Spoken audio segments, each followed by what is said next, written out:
આઇનોક્સ ઇન્ડિયાના પ્રમોટર અને non executive ડિરેक्टर Siddharth Jain साथ આપણે आईपीओ अंतर्गत चर्चा करिए। सिद्धार्थ जी, गुड आफ्टरनून, स्वागत है सर आपका शो पर और कॉन्ग्रेचुलेशंस ऑन इश्यू ओपनिंग। सबसे पहले सर समझना चाहेंगे आइनॉक्स, ये सुन के एक कहीं ना कहीं एक कनेक्शन सिनेमा को लेकर, मल्टीप्लेक्स को लेकर आता है, बट ये एक अलग बिजनेस वर्टिकल है क्रायोजेनिक को लेकर। तो आपके बिजनेस के बारे में, वर्टिकल्स के बारे में थोड़ा व्यूअर्स के लिए समझाइए सर। नमस्कार, thank you for having me on your show. जैसे आपने कहा, लोग जानते हैं आइनॉक्स सुन करके सोचते हैं कि सिनेमा बिजनेस है, लेकिन हमारे ग्रुप में 3 कंपनियां हैं। एक तो जैसे आपने कहा सिनेमा बिजनेस है ही, दूसरी कंपनी हमारी है इनॉक्स एयर प्रोडक्ट्स, जो इंडस्ट्रियल गैसेस बनाती है, it's India's largest industrial gases company. और तीसरी कंपनी जिसका आईपीओ हम करने जा रहे हैं आज, उसका नाम है INOX CVA. INOX CVA is one of the world's leading manufacturers of cryogenic equipment. ये जो क्रायोजेनिक, मैं जरा आपके दर्शकों को समझाना चाहता हूँ। क्रायोजेनिक क्या होता है कि जो फ्लूइड बहुत ही ठंडा होता है, बिलो -100 डिग्री सेंटीग्रेड से लेकर के -270 डिग्री सेंटीग्रेड, तो उस टेम्परेचर में जो भी फ्लूइड होता है उसे हैंडल करने के लिए हम लोग उसका इक्विपमेंट बनाते हैं। उसका नाम है क्रायोजेनिक टैंक्स। ये होते हैं double walled vacuum insulated tanks. और इन टैंक्स में जो भी प्रोडक्ट अंदर रहता है वो ठंडा रहता है। जैसे आपने अस्पतालों में देखा होगा, मेडिकल ऑक्सीजन के टैंक्स होते हैं। हर अस्पताल के बाहर एक सफेद बड़ा मेडिकल ऑक्सीजन का टैंक होता है। उसके अंदर जो ऑक्सीजन है वो है -183 डिग्री सेंटीग्रेड में, बहुत ही ठंडा होता है। लेकिन बाहर मतलब 30 डिग्री सेंटीग्रेड होता है। तो वो अंदर ऑक्सीजन इतना ठंडा कैसे रहता है, वही हमारी टेक्नोलॉजी है जो ठंडी चीज को ठंडे रखेगी, बाहर से गर्मी को अंदर नहीं जाने देगी। These are called cryogenic tanks. So we are one of the world's largest players and हम we are Gujarat based company. 30 साल पुराने हैं हम, और हमारे 3 वर्टिकल्स हैं। एक तो है इंडस्ट्रियल गैसेस, एक है LNG which is called liquefied natural gas, और तीसरा है क्रायो साइंटिफिक। डेफिनेटली काफ़ी डिटेल्स आपने सर शेयर की है। गुजरात के बारे में सर आपने बताया, आप गुजराती चैनल के साथ अभी जुड़े हैं और गुजराती लोग भी अभी आपको सुन रहे हैं। तो अभी जो फैसिलिटीज़ है गुजरात में, जो कंपनी के प्लांट्स है, तो और वहाँ से कुछ एक्सपेंशन प्लान्स या कुछ अपकमिंग फैसिलिटी आप शेयर करना चाहेंगे, डिटेल्स? जी बिल्कुल, हमारी सारी फैक्ट्रियां गुजरात में ही हैं, और हम 30 साल से काम कर रहे हैं। हमारे 2000 एम्प्लॉई हैं, और आज हम एक चौथी फैक्ट्री लगा रहे हैं सावली में। ये सावली में जो फैक्ट्री है, पिछले इस साल के पहले 6 महीने में हमने 80 करोड़ रुपए लगाए, जो ये फैक्ट्री बनने वाली है, और ये कंप्लीट होगी अगले 6 महीने में। और फिर इससे जब रेवेन्यू चालू होगा 2024 जून के बाद, इसकी रेवेन्यू चालू होगी इस फैक्ट्री से। तो we are very proud to be based in Gujarat, made in Gujarat. और आपको खुशी होगी सुन करके कि जो भी हम टैंक्स हम गुजरात में बनाते हैं, कांडला में, कालोल में, सावली में, ये दुनिया के चारों कोनों में जाता है। हमारे टैंक अलास्का में भी है, ऑस्ट्रेलिया में भी, कोरिया, चिली, सब कुछ गुजरात से ही जाता है। ओके तो आगे सर सिद्धार्थ सर समझना चाहेंगे एक्सपोर्ट को लेकर। एक्सपोर्ट कंपनी का बड़ा है, 45% से ज़्यादा रेवेन्यू भी आता है इससे, तो कितना मेंटेन कर पाएंगे आप? और specially with keep in mind global scenario हम जो देख रहे हैं, जियो पॉलिटिकल टेंशन जो कहीं ना कहीं चल रही है, तो आपको लग रहा है आपको कंसर्न रहेगा? जी, हमारा जो प्रोडक्ट है वो यूज होता है क्लीन एनर्जी, जैसे hydrogen, LNG. Hydrogen is the cleanest form of fuel. अभी क्या हुआ है रिसेंटली कि हमने दुनिया के सबसे बड़े लिक्विड हाइड्रोजन का प्लांट लग रहा है साउथ कोरिया में, और उसके लिए हमने बेसलोड टैंक्स प्रोवाइड किए हैं इंडिया से। उसके लिए जैसे हाइड्रोजन की अडॉप्शन बढ़ती जाएगी, 28 हुआ है, ऐसे ही बहुत सारे और सब कोई बात करें हाइड्रोजन अडॉप्शन के बारे में, तो जैसे ही ग्लोबली इसकी अडॉप्शन होगी, इसकी डिमांड बढ़ती जाएगी। सेकंड है एलएनजी। एलएनजी में इज अ फॉसिल फ्यूल, लेकिन उसमें जो CO2 इमिशंस होते हैं सबसे कम होते हैं। तो पूरी दुनिया में डीजल को रिप्लेस करने के लिए, एलपीजी को रिप्लेस करने के लिए सब कोई एलएनजी का इस्तेमाल करना चालू किया है। और जब ये एलएनजी का इंफ्रास्ट्रक्चर दुनिया में बनेगा, वही हमारे प्रोडक्ट्स की डिमांड वही लगेगी। ऑलरेडी हम लोग एलएनजी का इक्विपमेंट पूरी दुनिया में बेचते हैं। 60 देशों से ज्यादा में हमारी इक्विपमेंट जाती है। जैसे आपने कहा more than 45% of our revenue is in exports. Okay और सर हाइड्रोजन जो यहाँ से आपने बात की अडॉप्शन को लेकर, तो ग्रीन हाइड्रोजन में अभी गवर्नमेंट भी काफ़ी इन्वेस्ट कर रही है, तो कहीं कुछ पॉसिबिलिटी मैं आपसे समझना चाहूँगी, इक्विपमेंट प्रोडक्ट्स जो है आपसे खरीद सकते हैं? बिल्कुल, जो क्योंकि जब हाइड्रोजन ग्रीन हाइड्रोजन को लिक्विफाई करेंगे, क्योंकि हाइड्रोजन तो एक जगह बनेगा लेकिन उसका इस्तेमाल कहाँ होगा? उसे पहले स्टोर करना है, उसको ट्रांसपोर्ट करना है, रीडिस्ट्रीब्यूट करना है। वो हमारे जो हम इक्विपमेंट बनाएंगे उसी में लिक्विड हाइड्रोजन जा सकता है। तो जरूर जैसे ही दुनिया में ग्रीन हाइड्रोजन की अडॉप्शन ज्यादा होगी, there is going to be a greater demand for our products. और हमारा जो तीसरा वर्टिकल है क्रायो साइंटिफिक का, वहां हम लोग इंडिया में इसरो के साथ बहुत काम करते हैं। 20 साल पहले जब इसरो ने श्रीहरिकोटा में अपना लॉन्च पैड बनाया था, वहां हमारी कंपनी में उनकी बहुत मदद की थी। हमने बहुत सारा इक्विपमेंट सप्लाई किया था।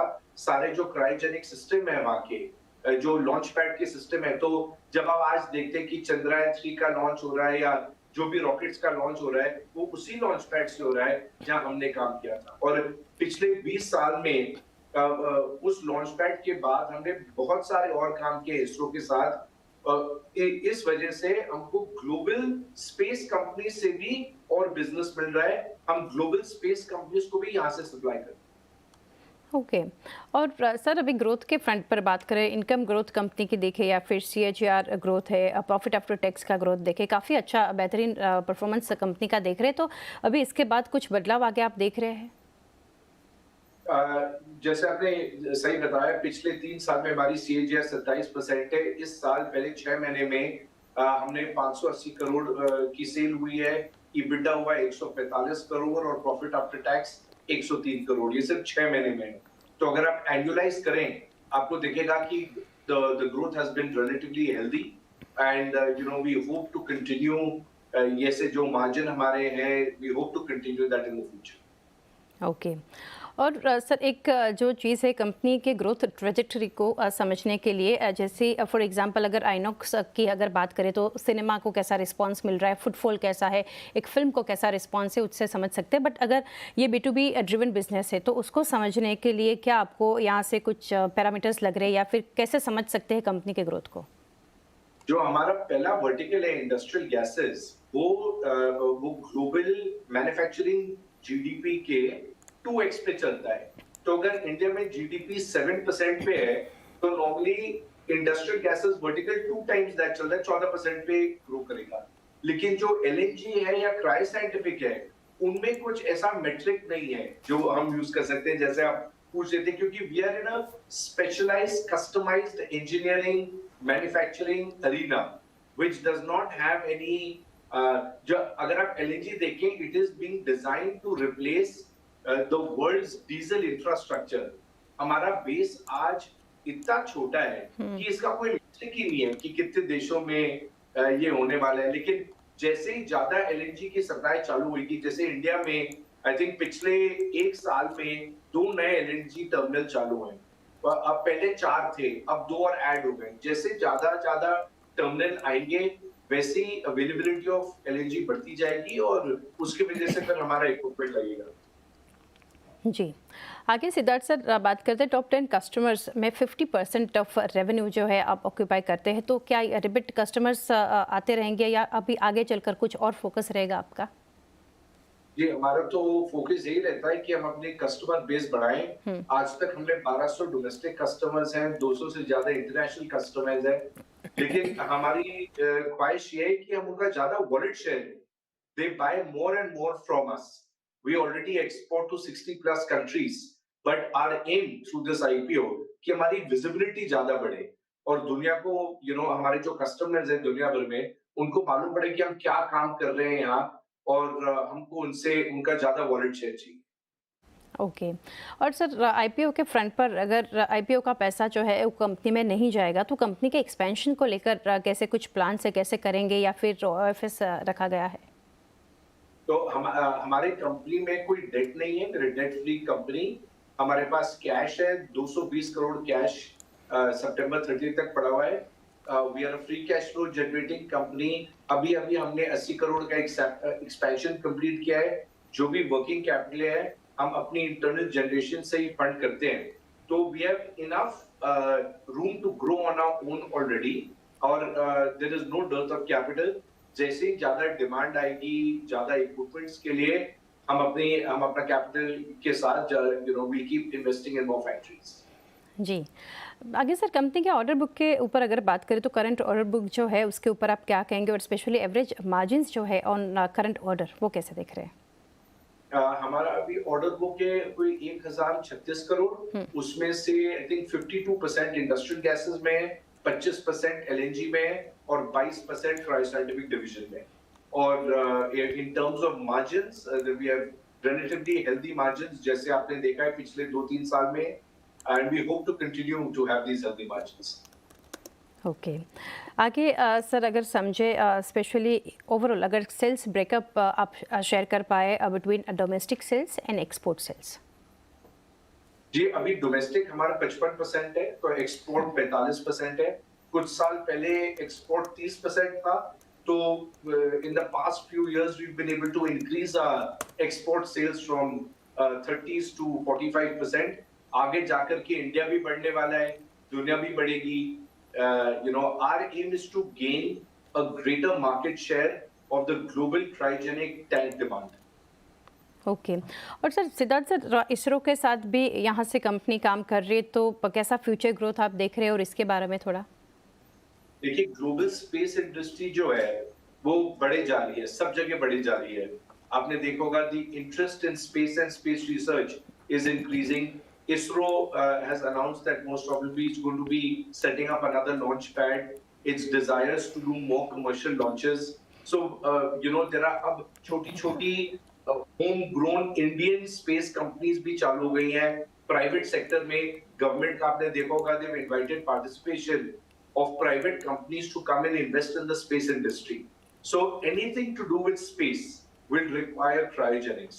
And we are the leading player in India, and we hope to partner with all these homegrown space companies to expand their reach as well. Okay. काफ़ी ग्रोथ के बारे में सर आपने बताया, तो एक ग्रोथ को लेकर आप बुलिश है, तो प्लान्स कंपनी के इंटरनली क्या है? एक अपने एक्सपेंशन प्लान की अगर बात करें तो गुजरात फैसिलिटी के बारे में बताया, और कुछ प्लान और पैसा कहाँ से रेज करेगी कंपनी एक्सपेंशन के लिए? अभी तो हमारे पास काफी पैसे अपने हैं और एक्सटर्नल कैपिटल की कोई जरूरत नहीं है, because we are free cash flow generating company. And we, as I said, जो हमारी चौथी फैसिलिटी है वही हमने अभी पैसे लगाए। And if there is market demand और जरूरत है तो हम एक और फैसिलिटी लगाएंगे जरूर। जी डेफिनेटली। और एक लास्ट चीज़ सिद्धार्थ से समझना चाहेंगे, अभी कंपनी ग्लोबल लेवल पर भी कॉम्पीट करेगी, तो कैसे आप इसके लिए रेडी है, और पीयर्स के बारे में आप बताइए। जी, हमारी कंपनी तो 30 साल पुरानी है। हम 30 साल से अपनी टेक्नोलॉजी बना रहे हैं। हमारी आईपी है, 400 से ज्यादा इंजीनियर्स हैं। We are very proud that we make some of the most complicated cryogenic equipment in the world. और जो हमारे ग्लोबल कस्टमर्स हैं, they trust us to do the toughest jobs. हम लोग दुनिया की सबसे बड़ी जो शिप्स हैं उसमें जो एलएनजी फ्यूलिंग सिस्टम्स हैं वो लगाए हैं। some of the biggest private space companies in the world उनको टैंक्स भेजे हैं। जो दुनिया की सबसे बड़ी लिक्विड हाइड्रोजन प्लांट कोरिया में बन रही है, वहां टैंक्स भेजे हैं। तो हमारा फोकस है, compete करने में हमें कोई तकलीफ नहीं है। we are ready to do that. We have an excellent product. We are one of the lowest cost producers of cryogenic tanks in the world. And we're looking forward to gaining a greater market share. Definitely काफ़ी sir details आपने हमारे साथ share की है viewers को और investors को जो स्पेशली आईपीओ के साथ जुड़ना चाहते हैं। Thank you Siddharth sir again, और बेस्ट विशेस आईपीओ के लिए। Thank you so much.